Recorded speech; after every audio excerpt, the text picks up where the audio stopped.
Ever wonder if you're an introvert, extrovert, or some sort of mysterious hybrid? Maybe you're just a social chameleon. Today we're diving headfirst into the world of social energies. Think of it as a wildlife expedition, but instead of spotting lions and tigers, we're observing partygoers, bookworms, and those who adeptly switch between the two. How do people recharge their social batteries? Do they seek solitude or thrive in the buzz of a crowd? Stick around as we decode the social DNA of these fascinating personality types. Picture this, a big, bustling party.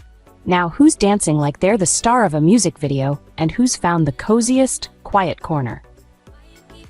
Let's dive into the world of the extrovert first. There they are, center stage, laughter ringing louder than the music. They are the ones with a story for every occasion, and perhaps they're currently holding court near the punch bowl, or better yet, belting out tunes at the karaoke machine.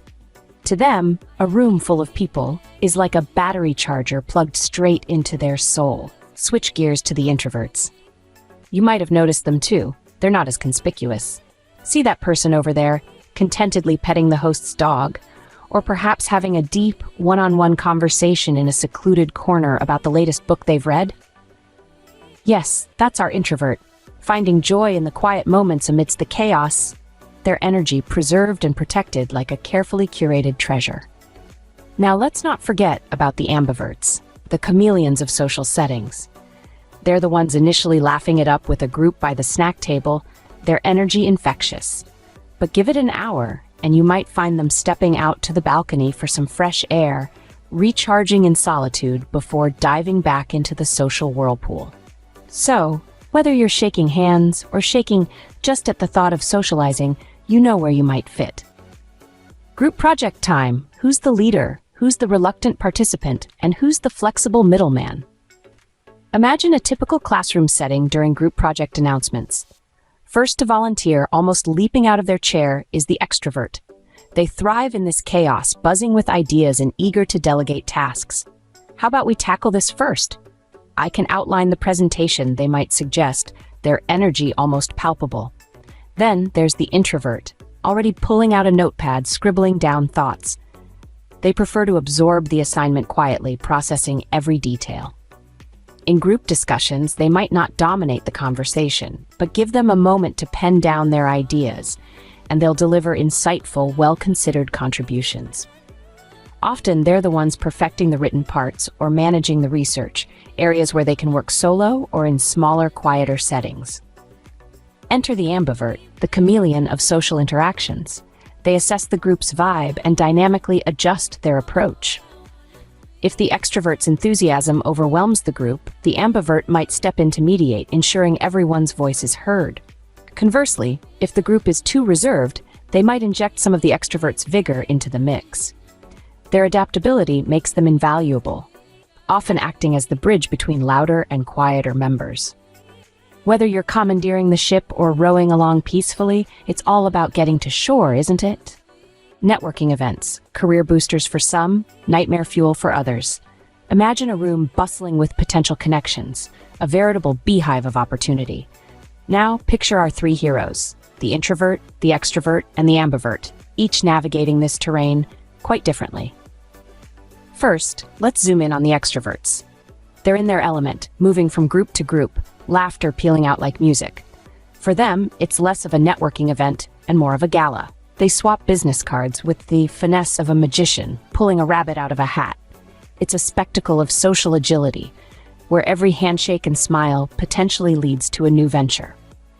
Now, shift your gaze to a quieter corner of the room, where the introverts have anchored themselves.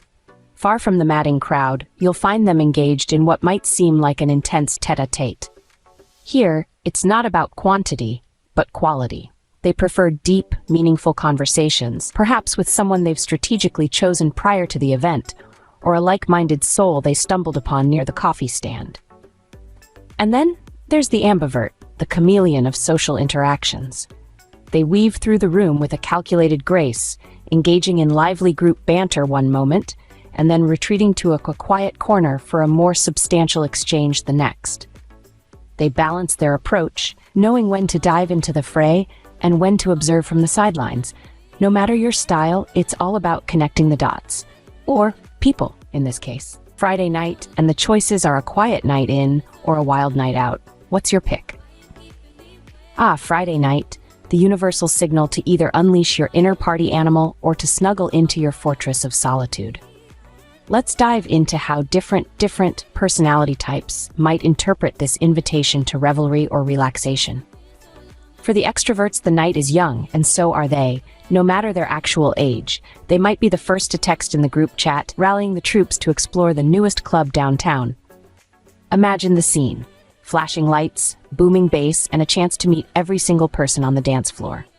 To them, a night out is like a recharge session, powered by lively conversations and spontaneous adventures. Switching gears, let's peek through the window of an introvert's ideal Friday night. Here, tranquility reigns supreme. Picture this: a cozy nook, a steaming cup of tea, and a good book that promises to be the best companion for the evening. For introverts, a quiet night in is not just relaxation. It's a necessary retreat to recharge their social batteries in the best way they know how. Now, for the ambiverts, why choose just one setting when you can semi-commit to both? They might start their evening at a movie theater, soaking in a new film, followed by a quiet catch-up with a close friend at a cozy cafe. It's the perfect mix of social interaction and personal downtime.